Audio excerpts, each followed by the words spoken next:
తెలంగాణలో చలి పంజా విసురుతుంది. ఉదయం సాయంత్రం వేళల్లో బయటకు రావడానికి ప్రజలు భయపడుతున్నారు. చలికి తట్టుకోలేక జనాలు బయటకు రావడం లేదు. మరి చలి తీవ్రత ఇంకా ఎన్ని రోజులు ఇలానే ఉంటుంది? రానున్న రోజుల్లో రాష్ట్రంపై చలి ప్రభావం ఎలా ఉండబోతుంది? తదితర విషయాలపై వాతావరణ శాఖ అధికారి ధర్మరాజుతో మా ప్రతినిధి రజిత ఫేస్ టు ఫేస్. రాష్ట్రంలో చలి తీవ్రత రోజురోజుకి పెరుగుతోంది. ఉదయం 8 గంటల వరకు, సాయంత్రం 5 తర్వాత బయటికి రావడానికి ప్రజలు జంకుతున్నారు. ఇక ఆదిలాబాద్ వంటి జిల్లాలో అయితే అత్యంత కనిష్ట ఉష్ణోగ్రతలు నమోదవుతున్నాయి. మరి చలి ఇంతగా పెరగడానికి కారణాలేంటి?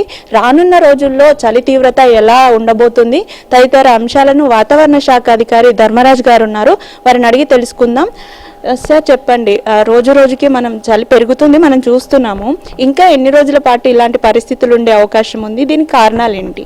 గత 4 రోజులుగా కనుక చూసుకున్నట్లయితే తెలంగాణ రాష్ట్రంలో, ముఖ్యంగా ఉత్తర తెలంగాణ రాష్ట్రంలో ఉమ్మడి ఆదిలాబాద్ జిల్లాలో చలి తీవ్రత అనేది అధికంగానే ఉన్నప్పటికీ కూడా క్రమేపీ ఈ చలి తీవ్రత అనేది ఈ రానున్న రోజుల్లో క్రమేపీ సాధారణ స్థాయికి చేరుకుని తర్వాత సాధారణ స్థాయి నుంచి నార్మల్గా ఉండే అవకాశం కూడా ప్రస్తుతం కనిపిస్తుంది. గత శనివారం కనుక చూసుకున్నట్లయితే ఆదిలాబాద్లో 4.8 డిగ్రీల వరకు కూడా కనిష్ట ఉష్ణోగ్రతలు అనేవి నమోదవడం జరిగాయి.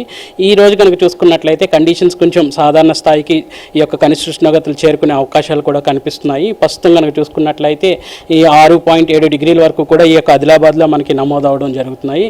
అలాగే పటాన్ చెరువు నగర శివారులో కూడా ఈ యొక్క కనిష్ట ఉష్ణోగ్రతలు సాధారణం కంటే 2 డిగ్రీల నుంచి 3 డిగ్రీల వరకు కూడా తక్కువలోనే నమోదైనట్టు నమోదవుతున్నాయి. ప్రస్తుతం రానున్న 4 రోజుల్లో కూడా ఇవి సాధారణ స్థాయికి క్రమేపీ చేరుకుని సాధారణ స్థాయిలోనే ఈ యొక్క శీతల గాలులు అనేవి ఉండే అవకాశం కూడా కనిపిస్తుంది.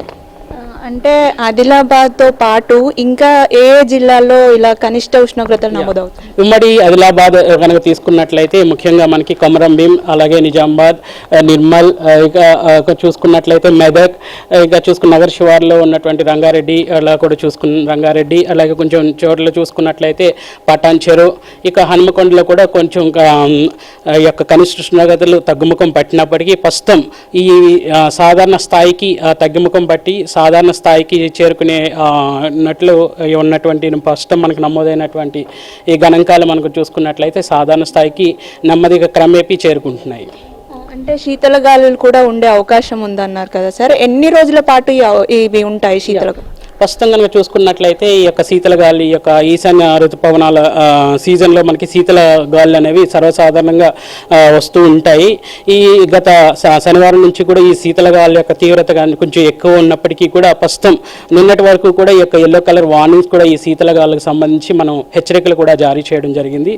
అలాగే కొన్ని అంశాలను పబ్లిక్ హెల్త్ ఆరోగ్య విషయం కూడా బట్టి కూడా ఈ యొక్క వార్నింగ్స్ అనేవి జారీ చేయడం జరిగింది. ప్రస్తుతం ఈ ఆదిలాబాద్ మినహా మనకి చూసుకున్నట్లయితే రెస్ట్ ఆఫ్ ద తెలంగాణ అంతా కూడా ఇప్పుడు ప్రస్తుతం 2 నుంచి 3 డిగ్రీల డ్రాప్ అనేది ప్రస్తుతం కనిపించినప్పటికీ కూడా ఈ యొక్క కనిష్ట ఉష్ణోగ్రతలు సాధారణ స్థాయికి చేరుకునే అవకాశాలు కూడా కనిపిస్తున్నాయి. చూసుకున్నట్లయితే గత 2-3 రోజులుగా అయితే అంటే రాష్ట్ర వ్యాప్తంగా కూడా చలి తీవ్రంగా ఉంది. దీంతో పాటు బంగాళాఖాతంలో ఏర్పడినటువంటి అల్పపీడన ప్రభావం కూడా ఉండడం వల్ల శీతల గాలులు ఎక్కువగా తెలంగాణ పైన ప్రభావం చూపాయి. ఈ నేపథ్యంలోనే చలి తీవ్రత కూడా పెరిగింది. అయితే ఇప్పటికే అయితే దక్షిణ తెలంగాణ జిల్లాలకి నిన్న మొన్నటి వరకు ఎల్లో అలర్ట్స్ని కూడా జారీ చేసినప్పటికీ ఇప్పుడు అయితే ఈ రోజుకైతే టెంపరేచర్లు సాధారణ స్థితికి చేరుకున్నాయి. కాబట్టి ఏ జిల్లాకు కూడా అలర్ట్స్ అయితే లేవని వాతావరణ శాఖ అధికారులు చెబుతున్నారు. దీంతో పాటు మరో 2 నెలలు కూడా చలికాలం ఉంటుంది, చలి తీవ్రత ఉండే అవకాశం ఉంది. కాబట్టి ప్రజలు తగిన జాగ్రత్తలు తీసుకోవాలని అయితే వాతావరణ శాఖ హెచ్చరికలు చేస్తున్నారు.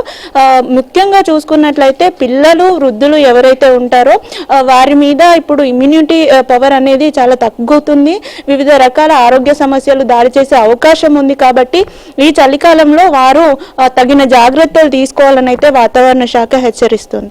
వీడియో జర్నలిస్ట్ రవితో రజిత, HM TV, హైదరాబాద్.